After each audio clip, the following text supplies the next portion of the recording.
चला जा। कि भले आइल बानी शादी तुहसे कह के, बाकी दिल अपन केहू लगे धाके। कि बिना रे कुसूर के आइल बानी दूर के, कि पगला के अपना यकीन के। कि जवन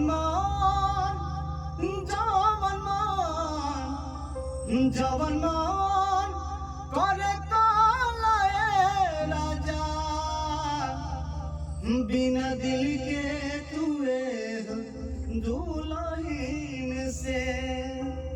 कि जवन मान करे कालाए राजा, बिना दिल के तुए दुल्हन के।